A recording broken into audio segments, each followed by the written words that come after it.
Good evening, everyone, and welcome back to the after show, Echoes of the Episode, for episode 10 of Echoes of the Undying. Still got a few ideas that we're playing around with, so we'll see where it goes from here. But that was the end of chapter one. I thought that was a nice little ending. Ended on a nice little combative note, but still had some story advancement.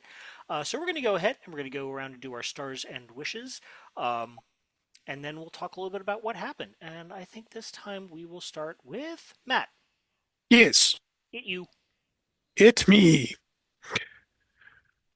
Yeah, well that was fun. Um the the little side story going on in Shun's throne room was not unexpected but fun. Um I That was a enjoyable scene. Definitely a star for that. Um and yeah, I think everybody was pretty on point. So stars around. Wishes. It's going to be real interesting to see what happens next. I don't. Okay. Um, let's go to Ray next.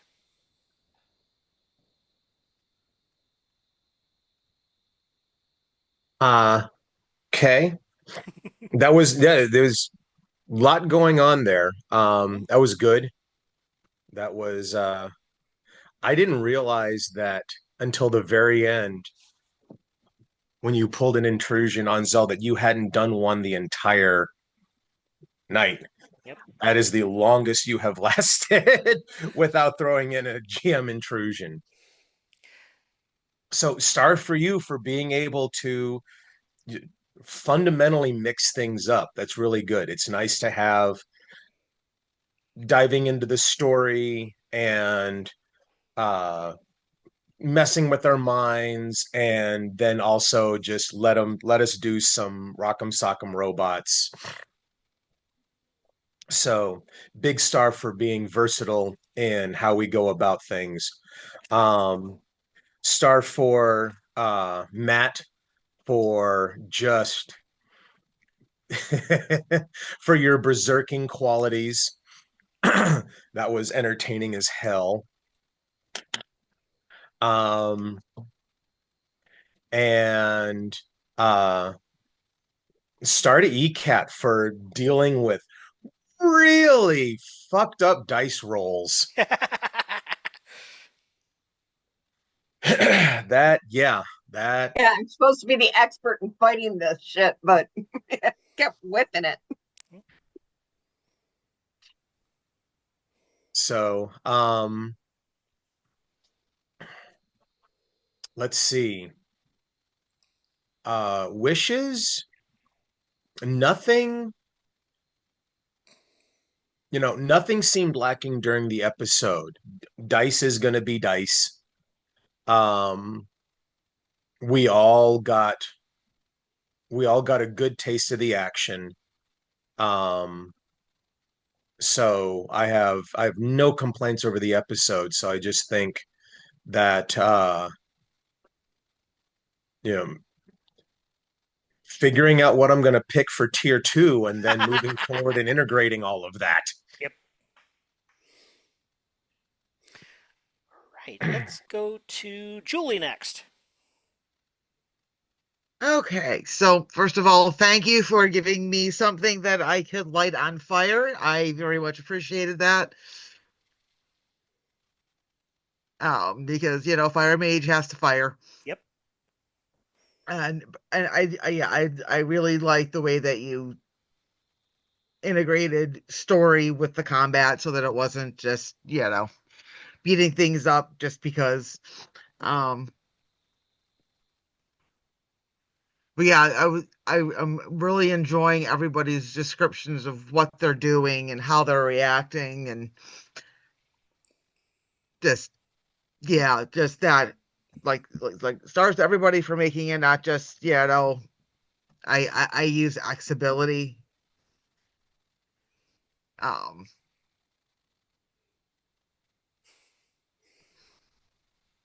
oh god, brain hurts. Yeah, I'm definitely curious to see what is going to come out of all of this, and um, where we're gonna end up having to, go, to go to next, because the journey is definitely not over, and apparently our timeline has gotten sped up. All right. And yeah, mental note to Zell: make sure that we get paid before we have to, like leave the city. Yep. I think we're gonna need that money. The Well, urgency in our needing to leave has not alleviated the urgency of needing to get paid. Yep. Hmm. Let's go to ECAT next. I'm gonna give a star to Ray because Taquito was the one who actually took down the most zombies. Bill little stealing gnome dude. bastard. Wishes, the curse on my dice to go away. Fair. But yeah, all in all, it was really good, and I like how you ended it, giving Zahar the shock of her life at the moment. I knew it was coming. Like Yeah. the player knew it was coming. Yep. You wrote it in your backstory. I just know, executed that's it. why I knew it was coming. Eventually, it was Yep. just written. And Patrick. All right, so 1 star to the randomizer for only screwing one of us this week. I thought that was a joy. I took one for the team this time. Yeah, you did.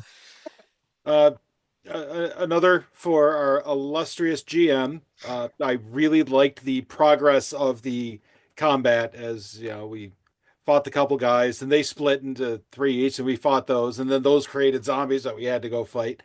Like, okay, that was quite enjoyable. I liked that a lot. And I also one for Matt because I very much enjoyed his depiction of Heward going further and further into being berserk and getting more and more angry. So that was just absolutely delightful. And for wishes, really, I just wish we get paid at some point for all of this before we get out of town. That's fair. That's fair. Okay, so for me, big star to ECAT for that last scene. I mean, you played it so well. That is, you know, that is exactly what I can picture Zahar doing, like down to every little bit. Um, and so that you took that story bit and you did the story thing, which was always awesome. Um, yeah, I star to Matt for the throne room scene.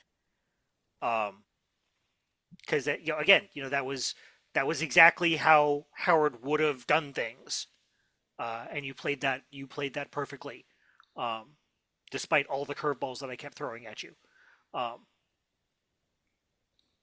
so yeah, big star for that. Um, as far as wishes, so my plan from here is to kind of hand wave a little bit. Yes, you will be getting paid. Um, yeah, I am perfectly fine with starting chapter 2 in wherever you guys decide you want to go.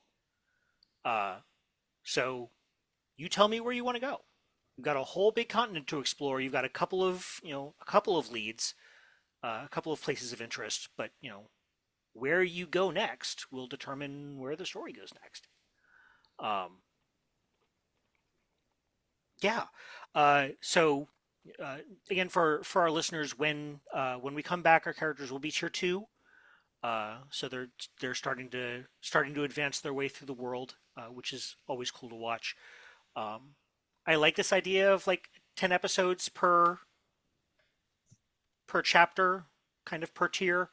Uh, I think that's a nice pace, and I think you guys still have a stockpile of XP, which is actually honestly one of the reasons why I didn't feel the need to bring in a whole bunch of intrusions. I know Matt, I know Howard's sitting at 0, which kind of sucks, and we'll see about getting to that next time. Um, but yeah, you guys have XP out the wazoo. Um, so yeah, so I guess Uh, I'm gonna start actually. Patrick, what do you what is Zell thinking about the note that you received at the end of the episode? So it tells me two things. One is that the Empire's still looking for me. Mhm. Um, that is very good information to have because I don't want to, get lax in keeping ahead of them. But it also means that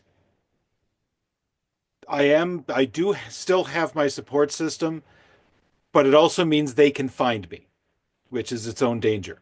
Mhm. And it's also always possible that this was not, actually one of my friends helping me, but is very much uh, a trick of our opponents to try to get us to move along and push us along the chessboard. So I am of course not so naive to think that it couldn't be something else other than what it appears. But definitely moving to where we need to get to is important. Which route we're going to follow, that's a different matter entirely Yep. because we have a couple things that we can pursue right now. Yep. Um, let's see. Ray. Let's look at Taquito's little interlude for a moment here. Um, and again, this is I'm doing nothing more than actioning stuff you put in your backstory. Yep. Um, so what is going through Taquito's mind after that? Well, he was trying to prevent any zombie body parts, first of all. Yeah. He has not had time to reflect on Fair. this. Okay. So, um, but Taquito's going to want to wish he could talk to his dad once he starts mulling all of this over because that's his only connection to Verkbar, Okay. to his heritage. Um, I don't think Taquito realized the he was not aware of the blue sparks. Um, and I had to not reveal player information that the character doesn't know. Yep. So, but again, beautifully woven, like really, really well done. And like watching you drop bombs on the other characters, like, that's how you're doing it. And that is entertaining as a player to see the tendrils start to weave and the details being teased out. Cool. So he he's going to be confused and he needs more answers um and more of a connection to his heritage, and this is going to get him thinking about his his gnomish heritage and culture. Okay. And I know the other little thing that you dropped a few episodes ago. So I'm waiting to see when that comes surfacing because I know that has something to do with it as well. Yeah. But again, Taquito is clueless about that. So it seems to me that the two places that Taquito would think to go for more, especially for to try to find a connection to his father, would be either to Verkbar or back to Durbo, which is where he was raised. Right. Um, now that And being again, like good. he knows about his grandfather, Yeah. but he of course didn't know him. Yep. And his father never mentioned because even his father didn't know what happened there after they were sent away. Yep. So yeah, he wants to talk to his dad and find I've got some questions. Taquito going on a vision quest that scares the living shit out of me. It should. um, ECAT, let's talk about what's going through Zahar's mind right now. He is in a state of shock and denial. Okay. Um, I mean, this was her childhood best friend. that while they were cousins, she was closer to him than any of her other siblings, kind of thing. And in her mind, he has fallen to the darkness. And right now she's going, her mind is going, she does not know how to save him. He is completely lost. Okay. Matt, what's going through Howard's mind other than no longer shadow smoke um, with that Well, scene from the throne room? if I can beg your indulgence for one last thing Sure, of sure. what, because it's less of what's going through his mind and what he's telling Zahar, Okay, fair.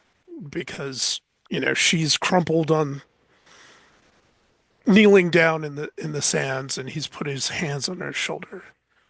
He's like, Zahar, look at me. That's not your cousin. Kargantor, the one you call Ishun, lies. While I fell into the black sleep back there, he took me to his throne room and taunted me. He brought forth a man he called his prophet. That man wore the face of someone from my past, but then changed his face to another.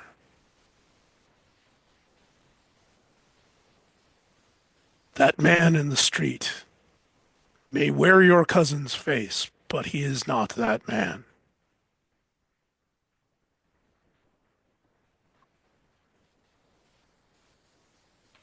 She's just gonna keep like shaking her head Yep. back. It's gonna take a while for her to, she's physically exhausted and drained.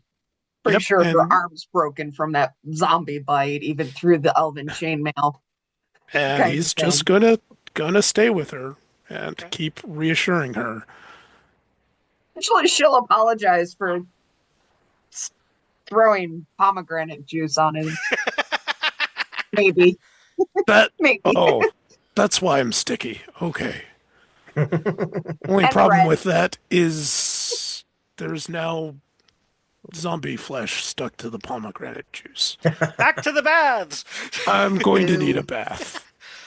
um, and finally, Julie, because we didn't. Yours was pretty much the only story that we didn't get at least some advancement of tonight. Um, and I'll be perfectly honest, that's because I'm still trying to piece your story into everything else.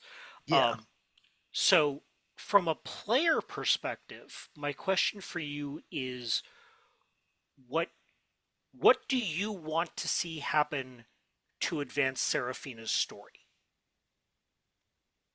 Well, she definitely wants to continue as ransacking is not the right word, but she definitely wants to keep like any library or bookshop that that she can, that where she can find information about the celestials and fire magic. Um, any teachers basically, like mass like masters of, of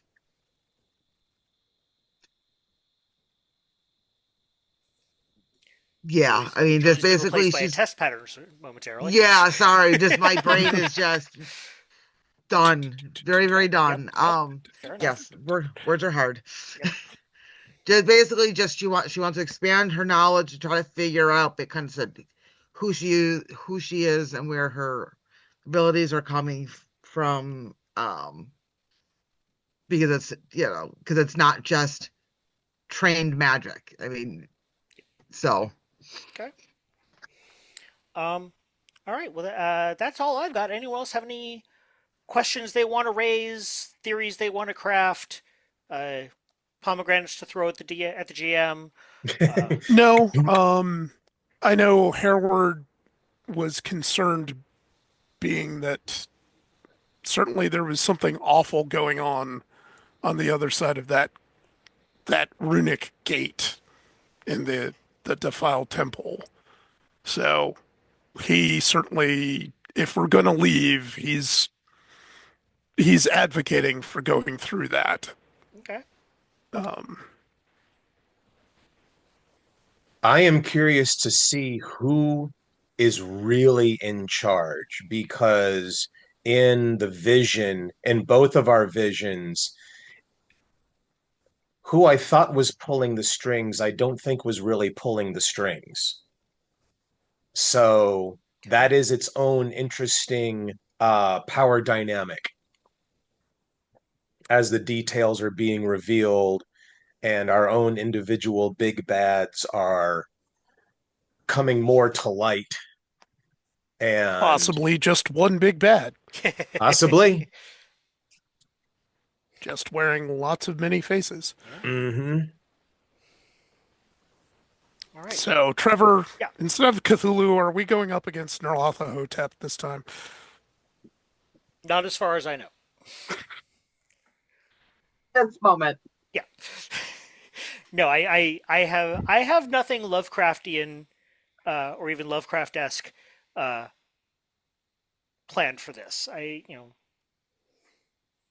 Because just the god of many faces, and yeah. Um, well, and here's the thing, because Zahar, this is a detail that um, I don't remember if you said or not, but if not, it's something that I'm adding to the story. That's the one thing about Ishun. He doesn't lie. Mm. He may, you know, he presents things in his own light. He may, He presents the truth as he sees it. yes, but he sees what is factual. And while he may color the interpretation of it, he does not outright lie. Mm-hmm. So that is something for you to ponder, especially given what Howard just told you. Mm-hmm. But we're going to let that simmer for a few weeks. And yeah, all things being equal, we will come back what is that? The 26th of May, I think, which is Memorial Day. So that may or may not happen. Um, but yeah, we're going to get out of here, put this chapter to bed. But yep, again, thank you everyone for watching. Thank you for coming with us on this journey. And as always, for Matt, Julie, Ray, Patrick, and ECAT, I am your host, Trevor, the Vitruvian Meeple. Have a good night.